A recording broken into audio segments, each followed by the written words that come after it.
다음 달부터 부동산 PF 구조조정이 본격화됩니다. 사업장별 사업성 평가를 진행해 옥석 가리기 작업이 진행되는데요.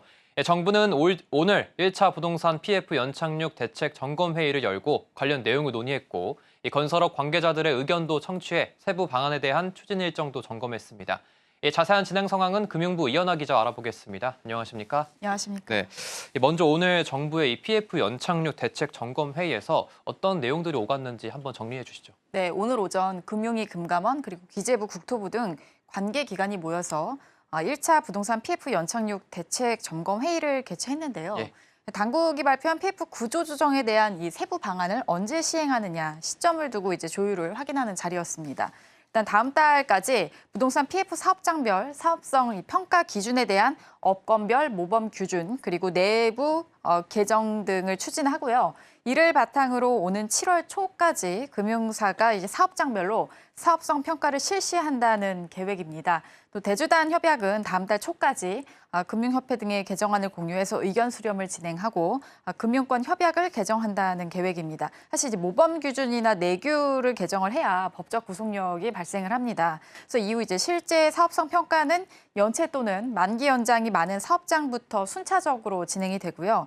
일단 먼저 지난 4월부터 저축은행업권에서 먼저 적용하고 있는 경공매 기준이 이달 말까지 상호금융, 새마을금고, 그리고 여신전문금융사 등으로 확대가 됩니다.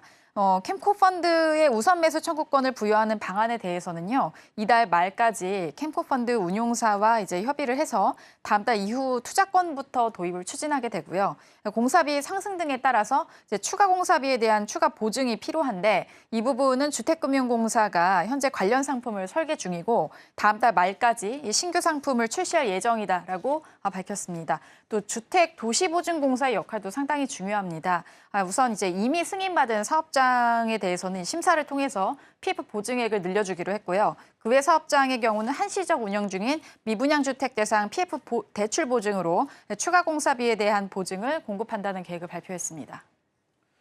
은행권과 이 보험업권이 함께 조성을 하게 되는 신디케이트로는 어떤 방식으로 진행이 될까요? 네, 일단 말씀하신 보험업권 그리고 은행권이 같이 하고 있는 이 신디케이트로는 지난 14일에 발족한 세부 운영 방안을 마련을 하고 이제 다음 달 중순 가동하는 것을 목표로 현재까지는 하고 있는데요. PF 사업장에 대한 이 사업성 평가 결과에 따라서 경공매를 진행하는 PF 사업장을 대상으로 해서 경락자금 대출, 그리고 부실채권, NPL 매입 지원, 그리고 일시적인 유동성 위기 지원 등 이 세 가지 유형으로 이제 공급이 될 계획입니다. 당국은 PF 구조 조정을 위해서 신규 자금 투입원으로 이제 은행권과 보험업권에서 마련한 금액을 최소 1조, 그리고 최대 5조까지 신디케이트론을 조성하고 캐피탈콜 방식으로 운영하겠다는 계획을 세운 바 있습니다. 일단 이 신디케이트론에 참여하는 금융사를 다시 한번 좀 말씀드리면은 국민, 신한, 하나, 우리농협 등 시중은행 5곳이 있고요. 또 삼성생명, 하나생명, 그리고 삼성화재, 메리츠화재, DB손해보험 등 보험사 5곳이 함께 참여합니다. 또 은행연합회 등 금융협회가 이 신디케이트론을 운영하기 위한 간사 역할을 담당하게 됩니다.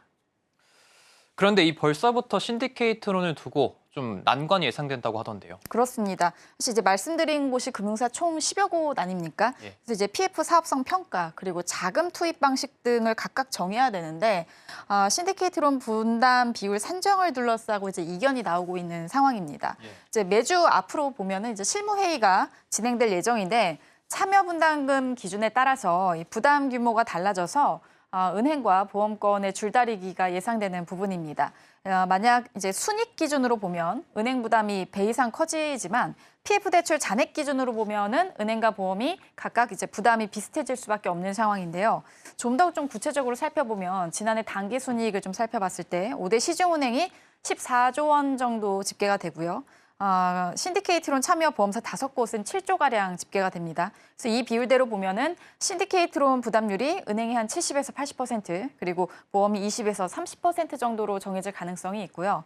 반면에 PF 대출 잔액 기준이 된다면 지난해 PF 대출 잔액이 총 한 135조 정도로 집계가 되는데 이 가운데 이제 은행이 46조 그리고 뭐 보험이 42조 정도 규모가 집계됐기 때문에 부담 비율이 비슷해지는 상황입니다.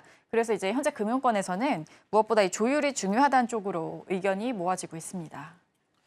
그렇다면 이 앞으로 이 점검 회의가 좀 지속적으로 계속 이루어질까요? 네, 그렇습니다. 사실 무엇보다 중요한 거는 시장과 현장에서 이런 정부의 PF 구조조정을 얼마나 수용할 수 있는가, 감내할 수 있는가 부분이기 때문에 당국은 이제 금융권과 건설업의 의견을 건의사항을 충분히 듣고 이제 검토해서 수용 가능한 선에서 반영을 할 것이다라는 입장입니다.